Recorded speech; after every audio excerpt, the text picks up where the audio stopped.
Well, here we are. It is Monday, the 13th of April, and I'm going to talk a little bit today about a sale that's coming up in Freeman's on the 21st of this month out of Chicago. Now, the important thing to remember is when you look at the listings on this sale, whether you look at them on Live Auctioneers or on the Freeman site, a lot of the items are not in Chicago physically. So you want to check that because they may be near where you live and you'll be able to pick the things up. Some of them are in New York, some of them are in Philadelphia, and so forth. So, sort of check that. It'll be listed on the side of the listing. I'll show you it in a minute if you don't know where it is.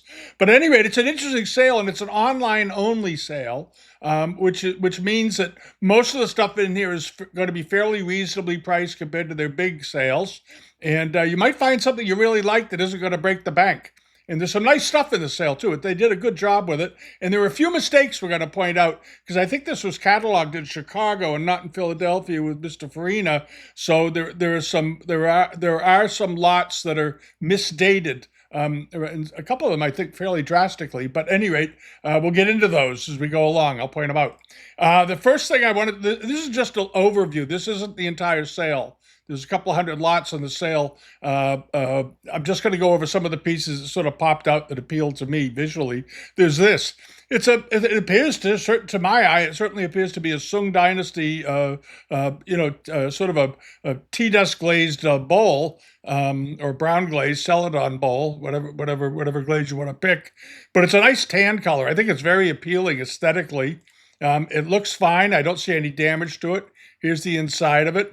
Most of these bowls, as you know, are darker brown. This one is a much lighter brown with a slight greenish yellow tinge to it. There's the bottom of it. The glaze creep line around the side looks good. The paste looks good. It all looks Southern Sung to me. The estimate is $800 to $1,200 with a $400 opening bid. I think it's a pretty good bowl. I think it's pretty nice. So if you've been looking for a good Sung bowl, that's an option right there. And then over to this, there's this very nice Longquan celadon incense burner with the trigrams on the side. This one looks completely authentic, probably 15th century or so. There's the bottom of it with that very typical unglazed section on the base, and then these nice little feet here running around the sides. Looks like it's in good condition. The color of the celadon is quite good on this one. This has a nice green. It's a very, very appealing color. The estimate is fairly modest, $1,000 to $2,000 with a $500 opening bid. Should get there. It measures 6.5 inches tall, and it came out of the Billings collection on Nantucket. David Billings he and his wife Beverly were collectors out there for many years, and he used to give talks at the Nantucket Historical Society. I've talked to him on the phone a few times. He's a very nice man, and he's originally from New Jersey, and he moved to Nantucket many years ago, and he's got a wonderful little house just off of the main road there, and I think he's on Fruit Street. I think, somewhere over in there. At any rate, this is part of his collection. He's been selling things from his collection over the years. His collection was huge. He had a lot of stuff. So this is another piece from that collection. And then you have this, the Ming Wanli bowl or dish. It measures 13 inches in diameter. This is also from Mr. Billings. Nice example with the three birds in the center, radiating panels, so forth. Very attractive. There's the back of it, a little bit of kiln grit on there, as you expect. We often see kiln grit on the back of late Ming porcelains, and Wanli examples are among them. $600 to $800 estimate, $300 opening bid. It's good looking plate, should get there. It's 13 inches. It's a charger, technically. I like that. I like the color. And then there's this. Now, this is a nifty bowl. And this has the Qinghua Zhenpin mark on the bottom. And it's a mark that typically they're calling it Qing. It's probably Guangxu period. Nearly all of the bowls that you encounter or vases you encounter with this mark have this mark on it are from the Guangxu period. That's their era. But it's beautifully painted. The cobalt treatment out here of the rolling clouds is wonderful. And the mark on the bottom here, it basically translates into beautiful and precious object. That's what it means. And they used it on their better examples. You'll find pieces of this with this mark that have sold at Christie's. Some of them for $20,000 and $30,000. I'll just warn you. Some of them, there was a vase they had back. Now it was in 2012 when the market was really booming, and I think they got 27,000 or 26,000 for a vase with this mark on it. Again, it's a Guangzhou era piece typically. The bottom of it looks like that's about right for this one. This is a nice bowl, and it measures 5¼ inches in diameter. The estimate, I think, is low. The estimate seems low on this, $600 to $800. Don't be surprised if it goes over it. Goes to maybe $1,200 to $1,800 perhaps. It's worth it. This is a beautifully decorated bowl. Looks to be in quite good condition. Get a condition report always. I always remind everybody, but go after it. And the other thing is, leave a bid. Okay, leave bids. I haven't said it in a while, but when you come to an auction that has a lot of lots in it, you should make up a list of the things that you really like, and then just go back and just, if think of the price you'd be extremely happy to buy the item for, and leave a bid for that amount, and you stand a pretty good chance of catching some things off and on, and often it's a surprise. Sometimes the thing you think is going to do extremely well, you don't bother bidding on, and often a bunch of people will think the same thing about the same lot, and nobody leaves a big bid on it, and you get it for a good price. So always leave a bid. This is the kind of thing, if I were going after it, it's estimated at $600 to $800. I'd probably leave $900 to $1,200 on it. Is sort of an insurance bid, because I think it'll get there. It may not, and in that case, with a $1,200 bid, you got it. But we'll see. And then over here to this. Now this is an interesting lot. This had belonged to C.T. Chan. And C.T. Chan was an American dealer in New York for many years. He came over from China in 1949. And they actually have the write-up on there. But he had a shop in New York for many, many, many years. He had a very good reputation. He had a good eye for things. And this is just two pieces he had in his collection. He died in, I think they said he died in 2019. But he's got these two bowls. And the one on the right, I would urge you to get maybe some, it's got a Zhaijing mark on the bottom. And I don't see much that discourages me from thinking it is a possible late Zhaijing piece, setting, in 1820 to 1825. The foot rim on it looks pretty good. The way the mark is done looks good. It's upside down in the photograph for some reason, which makes me think it was probably shot by somebody in Philadelphia. Here's the side of the bowl. I see a couple of little repairs in here. They look like they maybe are repairs, so you want to get those checked out. You want to get a condition report. But this is a very attractive lotus lappet bowl with floral decoration on it. And the other one's a shaped bowl. This is more typical of a later 19th century example. Many of you have seen them before with this pattern with the blue overglazed blue cobalt blue rock. It was a very popular pattern in the late Qing and early Republic period. Anyway, this lot's modestly estimated at $600 to $800. The bigger bowl is 7 inches, I think. 7 inches in diameter, so it's a decent sized bowl. $600 to $800 estimate. You want to check that out. That's a good one to investigate.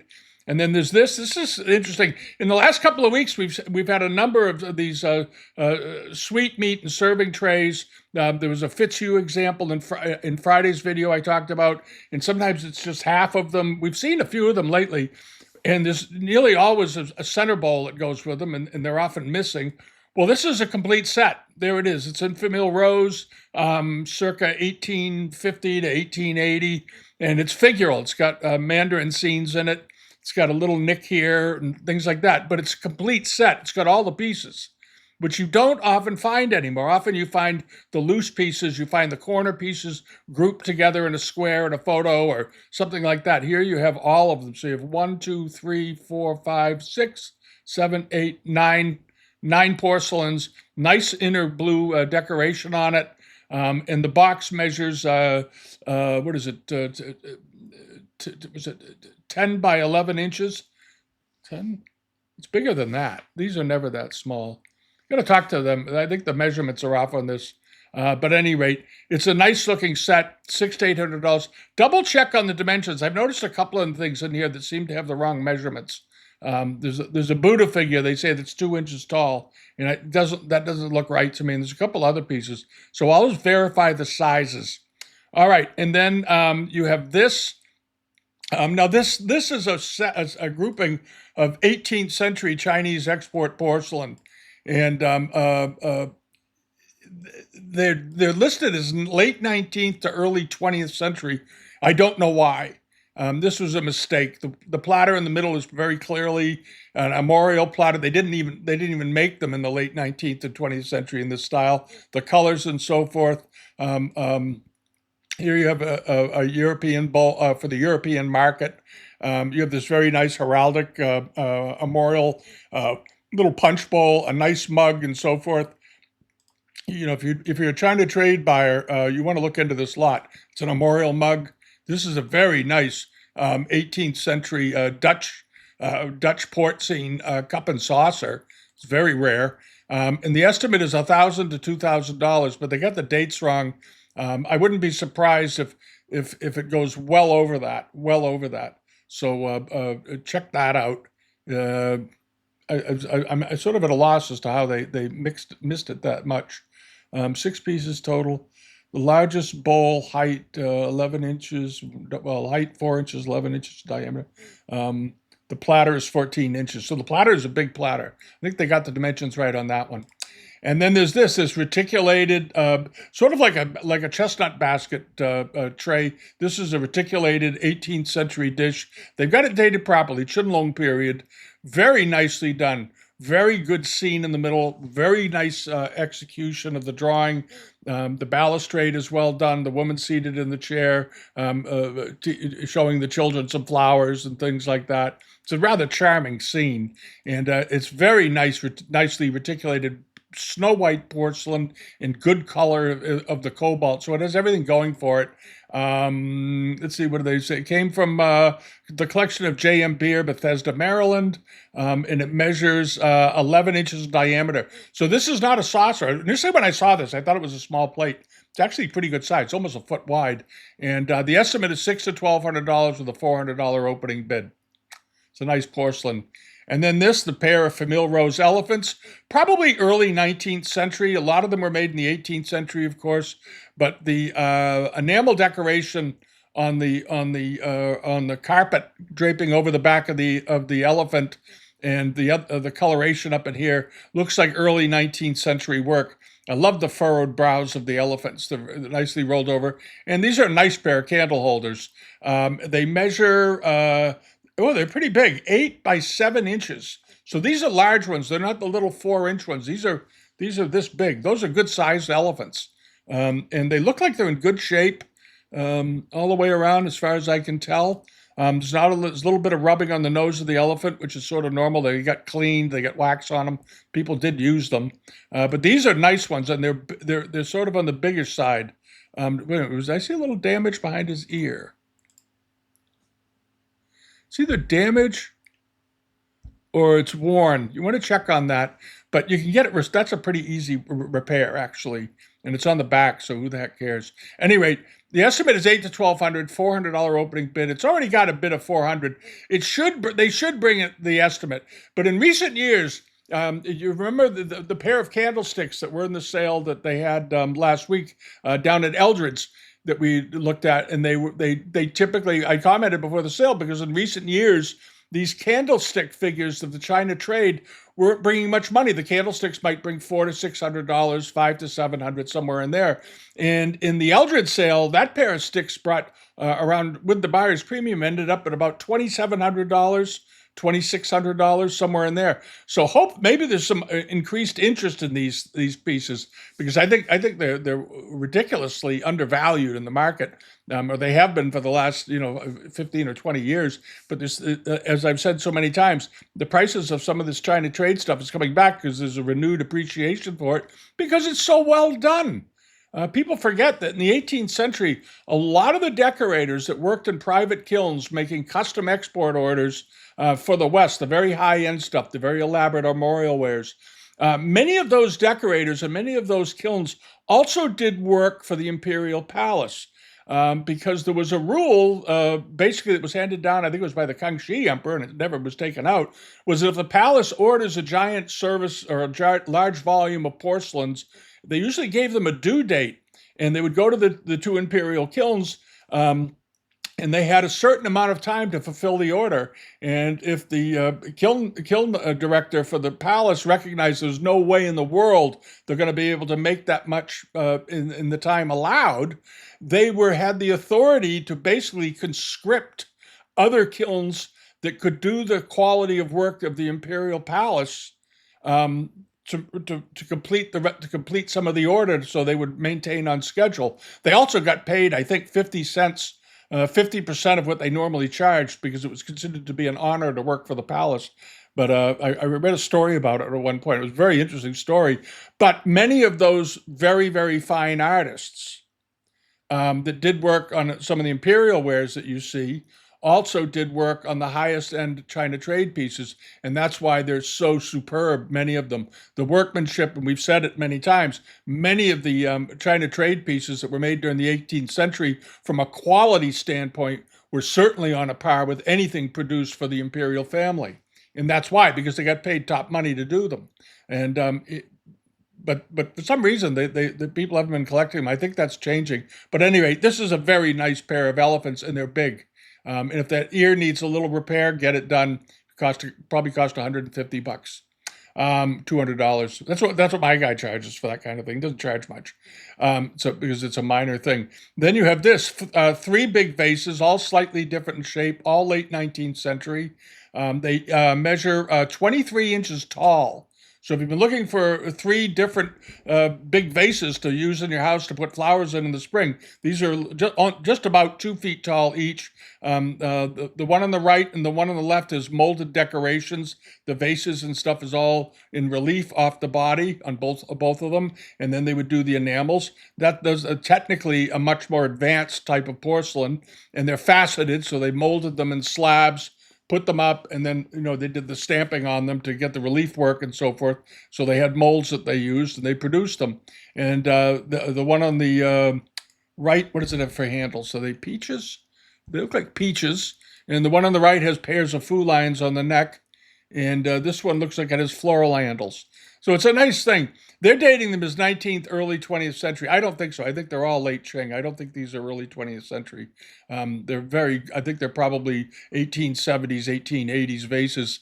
They're estimated, the whole lot is only estimated $700 to $900. They should bring more than that. This lot should bring $1,500 to $2,500. So again, if I were leaving a bid on it, and I wanted a reasonable chance of getting them, I'd probably leave $1,300 for the lot. You're only talking about $420 per vase, and I think they're certainly worth that.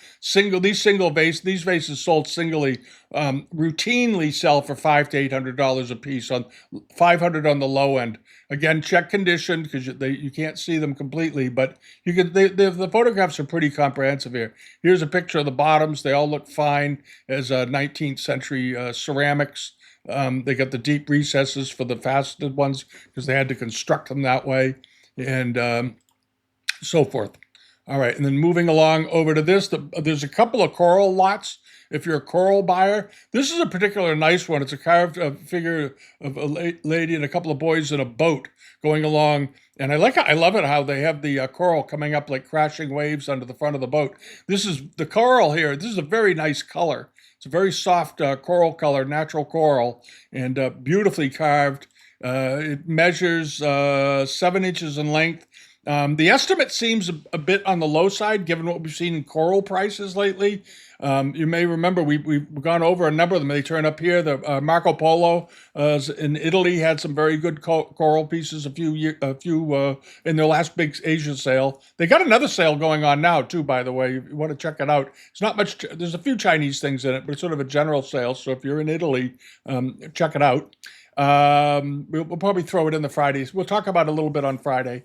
But the coral pieces there were bringing anywhere from $6,000 to $14,000. Now, some of them were figural and fairly big, granted, but $1,000 to $2,000 on this one seems very modest. And these boat figures, of course, are very popular, and they carved them also in jade during the 19th century. You'll often see the jade boats and so forth, and they did them occasionally in porcelain, and they did them in lacquer. And I'm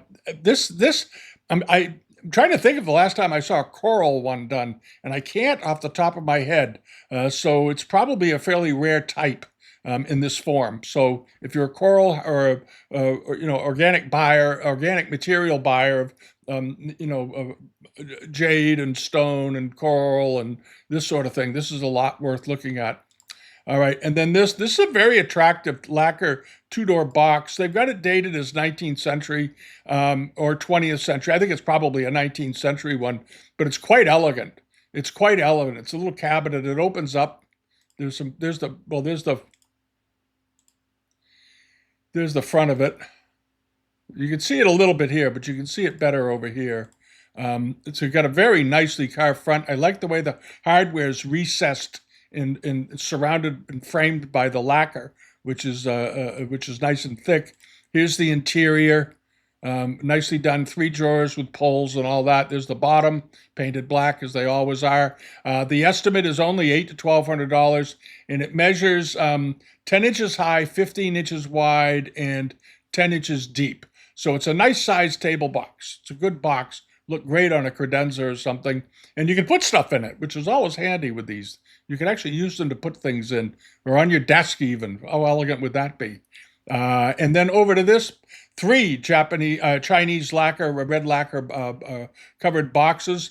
The one on the top, I think, is the older of the 3. The pair on the bottom look like they're probably late 19th or very early 20th century.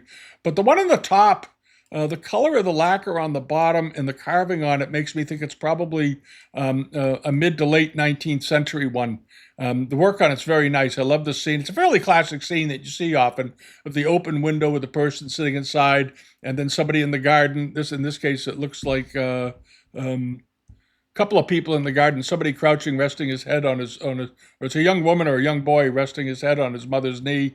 And you have baskets and one thing and another. And you have these little pseudo cash symbols showing up inside the rock, which is sort of interesting. And then surrounded by these pine trees. It's a nice looking box. It's a good looking box. And it looks like it's in good shape because its condition is so important with lacquer. If it gets damaged, it severely impacts the value. And the big box on top is pretty good size. It's 10 inches in diameter. I think the estimate is extremely reasonable. $500 to $700. It wouldn't surprise me if this lot went for $1,000 to $1,500 or even beyond that. And then you have this. Now, this is an interesting lot in the bronze and the metal area. These are very small. They're miniatures. And they're both yawn or a little later. The one on the left looks like it's probably yawn by Styles. It's sort of a rustic example. But the one on the right, I think, is wonderful. It's inlaid with gold and probably silver. And now these are only about 4 inches tall. They're very small. But the one on the right, the Who form vase on the right with the stylized mask, I think is very attractive. And it does appear to be inlaid with silver. What does it say in the description? I didn't even read the whole thing. There it is, with gold and silver inlays in the style of a Han Dynasty and blah, blah, blah.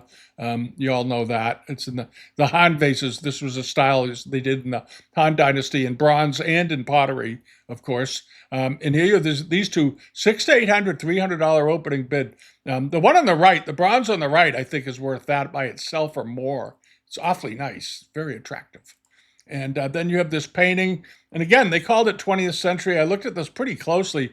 The work and the color doesn't look to be 20th century. It looks like it's probably first half of the 19th century.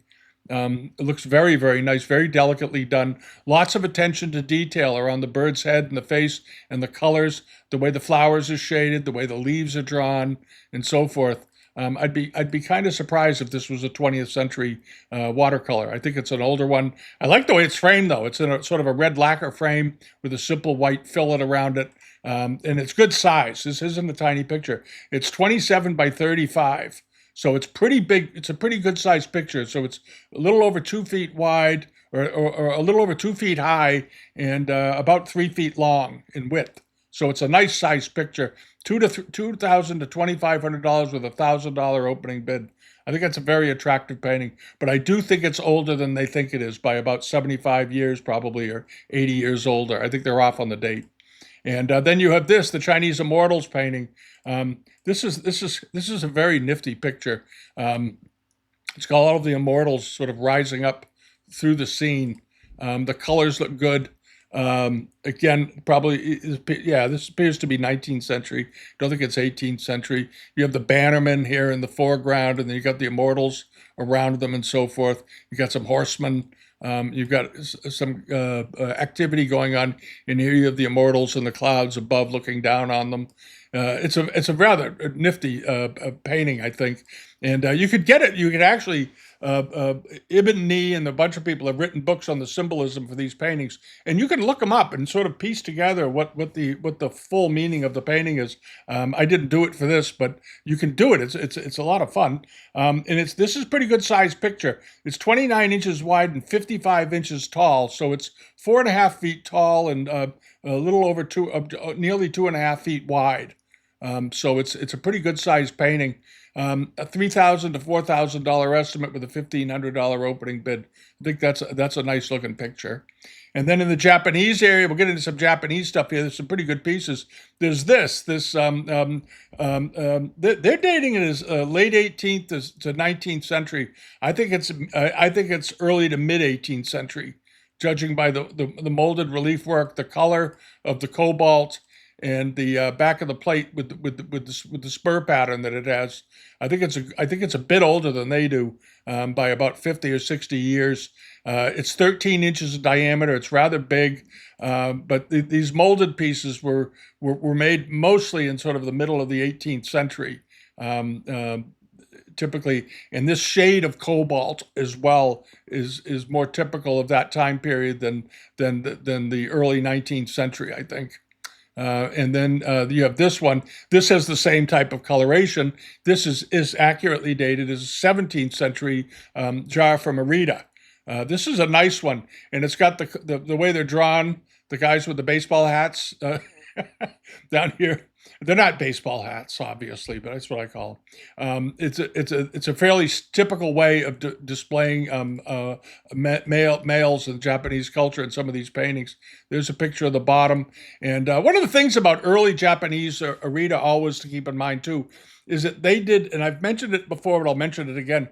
They were their foot rims look very new, even today. They were really good. They took meticulous care in trimming the foot rims, making them smooth, making them clean, and they cleaned their clay very, very carefully down in that area. So you're not going to see a lot of iron oxide. You're not going to see rust spots. You're not going to see any sort of discoloration often in their early porcelains, especially from the 1700s, or the 1600s rather.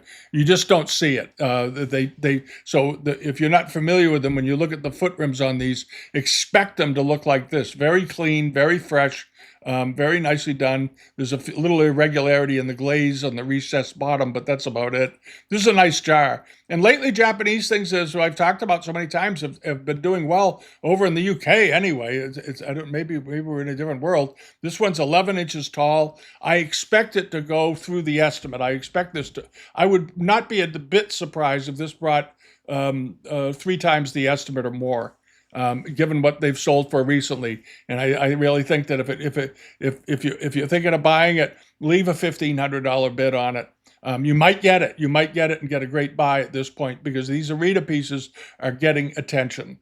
They just are. It's irrefutable. We've seen numerous auctions over in the UK in particular, where these pieces are coming out of old English houses. Nice either later big Amari pieces or 18th century Amari jars and vases are bringing very, very good results.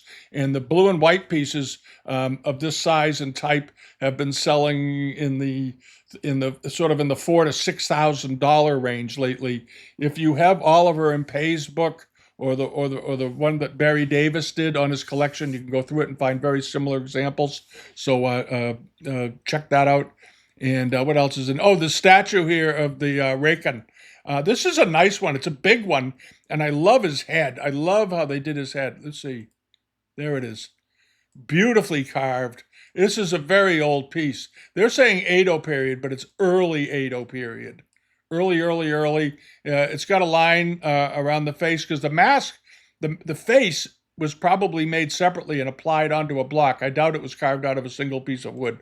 They would sometimes do the face separately like a mask and then apply it onto a properly shaped block. But here he is sitting up on his throne. The stand, I think, is later. I think the stand was probably done later.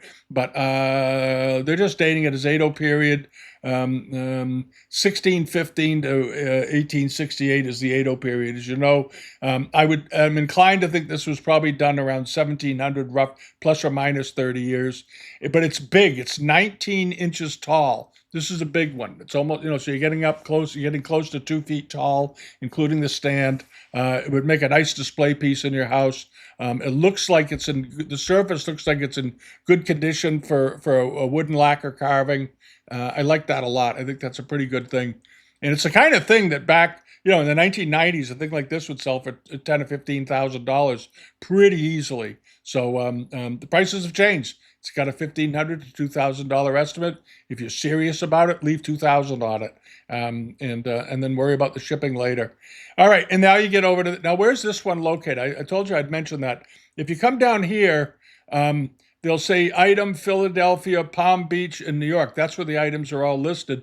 But this one is located in Chicago, so it always tells you where it is relative, and that way you can figure it out. Again, this one's in Chicago. Some of them are in New York.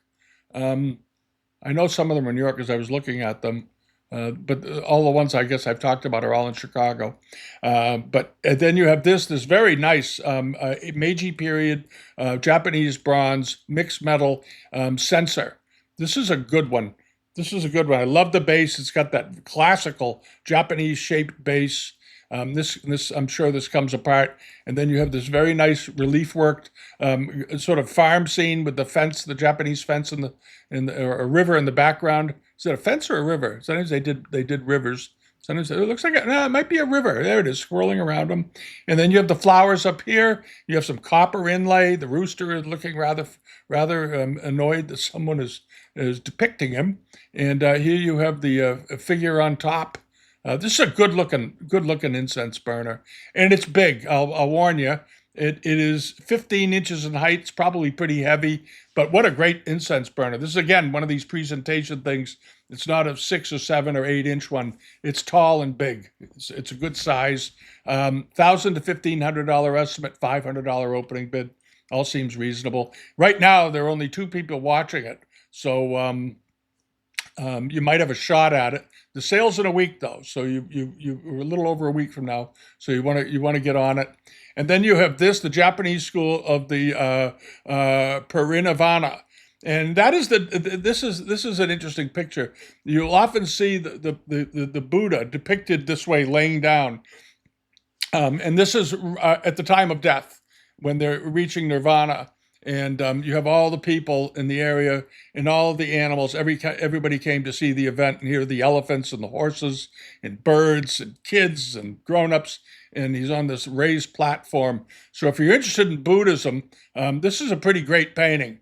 And Japanese, of course, had a big Buddhist culture, beautifully colored, nicely painted all the way around. And here are some of the immortals waiting in heaven for his arrival, right, floating above it in that cloud.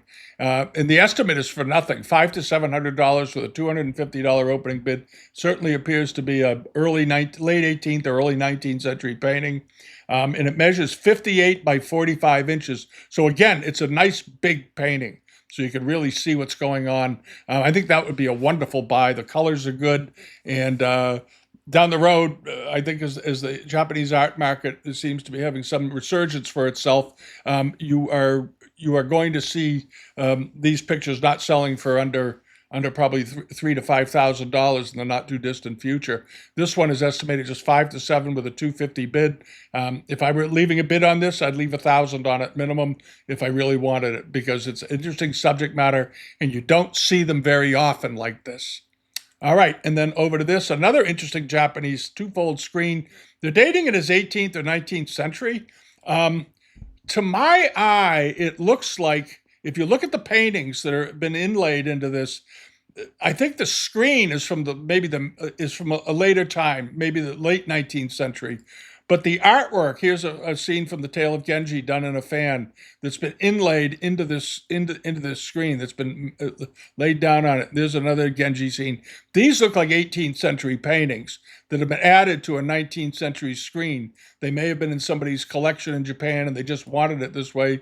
Here you have some running hand script, and there's a whole bunch of very attractive paintings that have been added to this. And I think if you were to add up the value of all this artwork that's included in it, I think it would be well beyond the $800 to $1,200. I think you've got how many paintings are in here? 1, 2, and I would leave them in the screen because I think it's an interesting display. I think it's very nicely done with the gold background. 1, 2, 3, 4, 5, 6, 7, 8, 9, 10, 11, 12. 14, 15, 17, 18, 19, 20, 21, 22, 23, 24 paintings. And to my mind, all of them are worth $150 a piece. That's how I would look at it. And I'll be very surprised if it doesn't do at least the high-end estimate. But if you've been looking for an interesting Japanese screen, I think this is it. Because it's got so much interesting stuff, and you get the script on the fans and some of the colophons broken down, so you know what they say, and you could keep them with the screen or keep a record of it. It would make this a very interesting thing going down the road in your collection. And then the last thing is this. This is terrific. And this one is it's a Goyo period celadon duck-formed water dropper.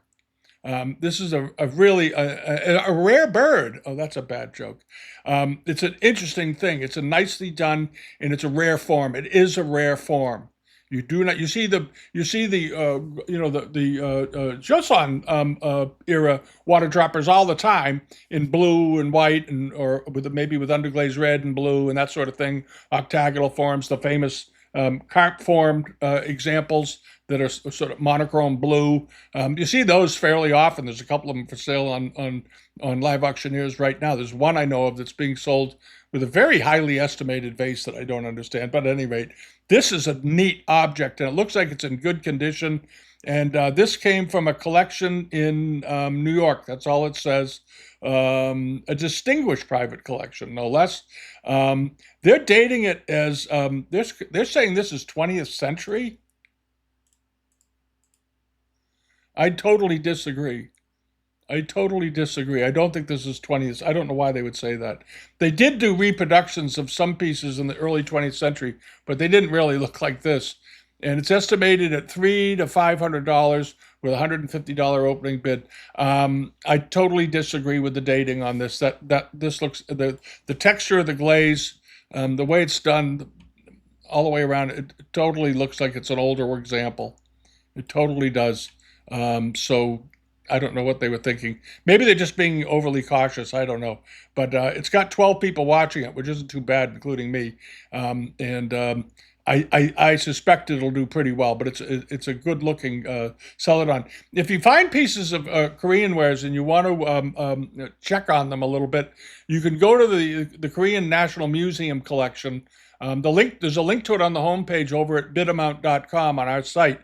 At the bottom of the list of all the museums that you can click and go to anytime you want. There's one for the Korean National Museum, and it's a little tricky to use, but you can figure it out. And they have, I think, 20,000 objects online. It's a great resource. It's a really, really good resource.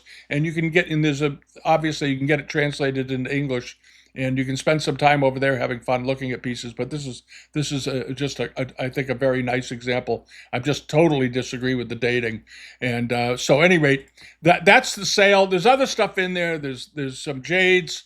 There are some silver pieces, some Chinese hairpins. They've got other paintings. They got a lot of paintings in the sale, actually, quite a few. So it's certainly worth taking a look at. Do it through the Freeman website. If you don't have an account there yet, open one. And again, you save money on it. The buyer's premium online is 33%, and I think their on-site premium is, if you've been through the site, is about 5% lower. So it's worth the 10 seconds it takes to open up an account with them, and then you sort of get a better relationship. You build a bit of a relationship with them. So anyway, that's the sale. Check it out when you have some time, and we'll be back later in the week with more. But that's it for now. All right. So check out Freeman's. Sale is on April 21st, and subscribe here if you haven't yet. All right. Thank you. Bye-bye.